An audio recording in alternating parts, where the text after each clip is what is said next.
Hi everyone, it's Sarah here. I am coming to you today with a card that I created for the Frantic Stamper. I am on their guest design team for June to September, and this month for July the release was Under the Sea.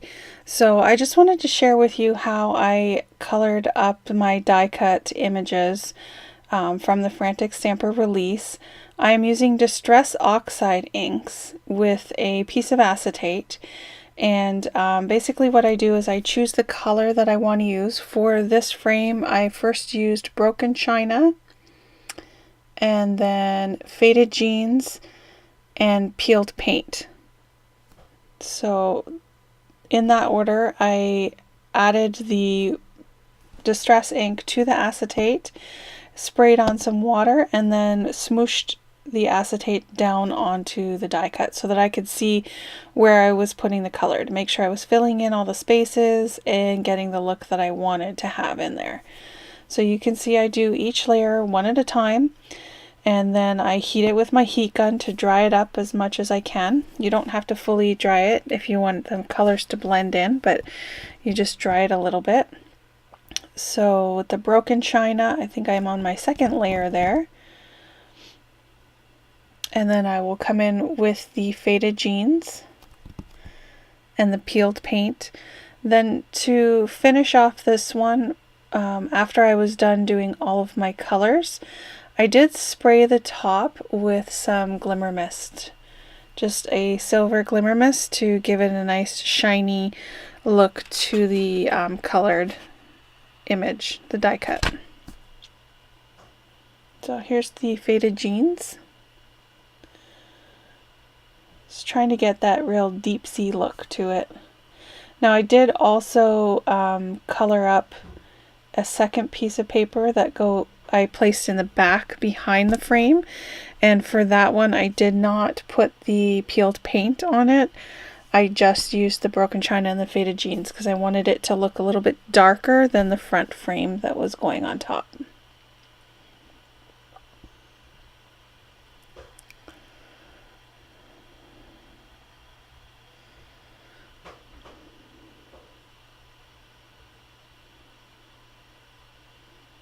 And you can see I did decide to flip it over because I was trying, because I die cut the piece first, I had the stitch lines around the outside, and I just needed to smush it in a little bit harder so that I could get most of the white to disappear there. And this is spraying on the glimmer mist over top. And again, I did not pull it off because I wanted the glimmer, like the sparkle, to be embedded in there. So just the spots that were too wet. And that's the finished frame. So for the second piece that I'm coloring, this is the Shipwrecked die from Frantic Stamper. I am using Walnut Stain, Vintage Photo, and Iced Spruce. I did start with the Vintage Photo first because that is the lighter of the two browns. So I'm just putting it on my acrylic mat. I'm spraying it off to the side just because I didn't want it to splash back on my camera or around my workspace. So this one I did need to push it in a little bit harder to get it on all the small pieces.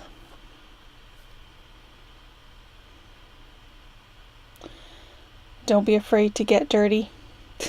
It is a messy job.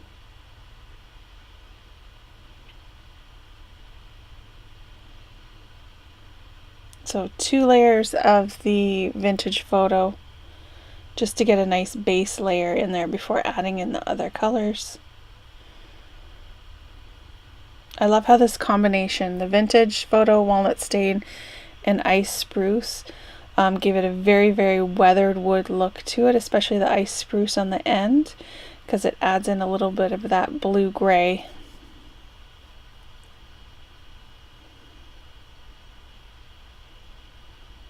So then the next is the Walnut Stain.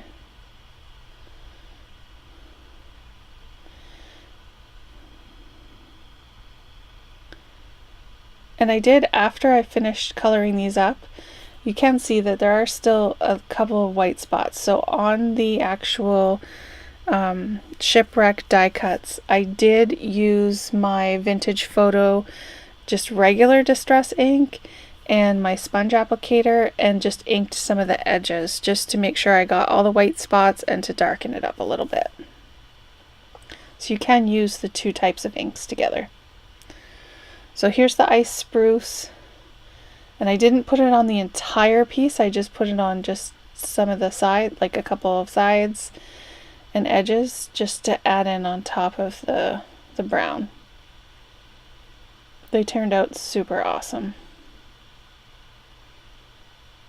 Oh, and then I did do another layer of, that is the Vintage Photo over top.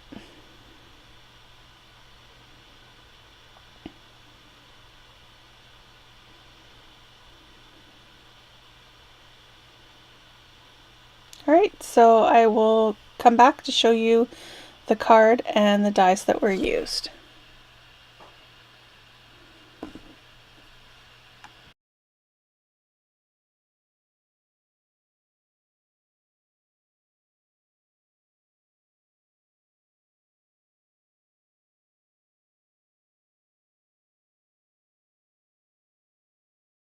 Okay, so here's just a quick look at the dies that I used for the card. Again, the base is the stitched rounded rectangles. This is from the June release. They're just a great set of dies to use for matting or creating your own frames, whichever you want, and a great variety of sizes. The largest, which is the one that I used on the card. Sorry, it's a little dark. There we go.